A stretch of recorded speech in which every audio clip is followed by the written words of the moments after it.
कई सालों पहले चंदनवन जंगल में एक बड़े ही प्रसिद्ध उद्योगपति कड़कनाथ सेठ रहा करते थे। उनकी चूड़ियों की फैक्ट्री थी जिसमें हजारों मजदूर काम करने आया करते थे। उसी फैक्ट्री में टूनी नाम की एक चिड़िया भी काम करती थी। टूनी का आए दिन किसी न किसी से झगड़ा होता रहता था।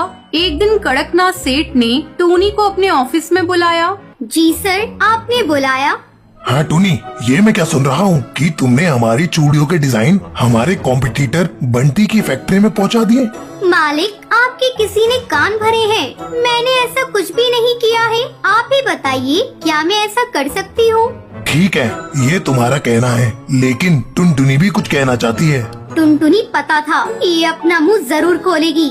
तभी कैबिन में टुनटुनी आती है। बताओ टुनटुनी, क्या देखा तुमने? मालिक, मैं कई दिनों से टूनी पर नजर रख रही थी। वो फैक्ट्री से कुछ चूड़ियों के सैंपल चुराती थी। एक दिन मैंने जब उसका पीछा किया तो देखा कि टूनी बंटी कबूतर की फैक्ट्री में गई और किसी पक्षी को वो सैंपल्स दे दिए। अपनी सफाई में अब भी तुम्हारे पास कोई बहाना बचा है क्या? मालिक, मुझे माफ कर दीजिए। मैं आगे से ऐसा कुछ भी नहीं करूँगी।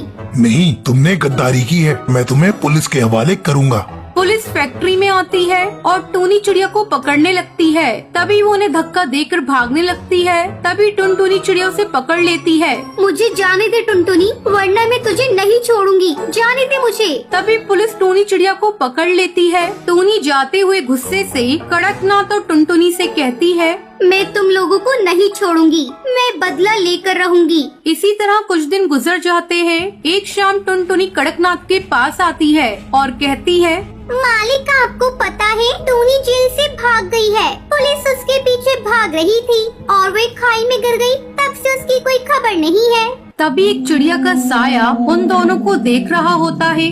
चलो, हम तो अपने काम पर लगते हैं। फैक्ट्री में हरी तोता के पास जाओ और आज कितने प्रोडक्शन हुए हैं उसकी फाइल लेकर आओ। वो भूतिया चिड़िया का साया टुनटुनी के पीछे जाने लगता है। तभी उसके सामने से एक बिल्ली गुजरती है। बाप रे, इस बिल्ली ने तो मुझे ही डरा दिया था। वो फिर से चलने लगती है। तभी उसे ऐसा एहसास होता है कि कोई इसका पीछा कर रहा है। कौन है? टुनटुनी डरती हुई जैसे आगे देखती है, तभी तेज हवाएं चलने लगती हैं। तभी एक आवाज उसे सुनाई देती है, कैसी हो टुनटुनी? टुनटुनी बुरी तरह से चौंक जाती है। भूतिया टूनी चिड़िया की आत्मा उड़ते हुए उसके सामने आती है। टूनी, तुम? मैं? तुझे क्या लगा कि मैं मर जाऊंगी और तू आराम से अपनी जिंदगी जिएगी? तुझे भी मरना होगा। मैं इस फैक्ट्री को खंडर बना दूंगी। टुनटुनी बुरी तरह से डर जाती है और भागते हुए कड़कनाथ के पास पहुंचती है।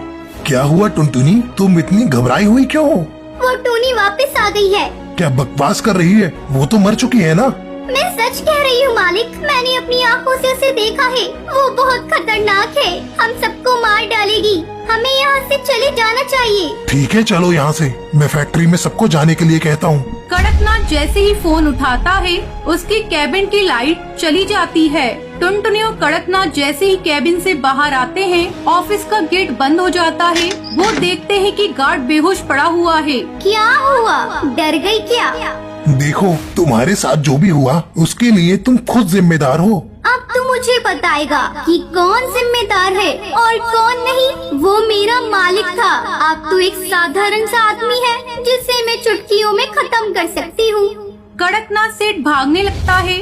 भूतिया टूनी चिड़िया की आत्मा अपनी आंखों से ज्वाला निकालती है और कड़कनाथ को भस्म कर देती है। कड़कनाथ सेठ की तड़प तड़प कर मौत हो जाती है।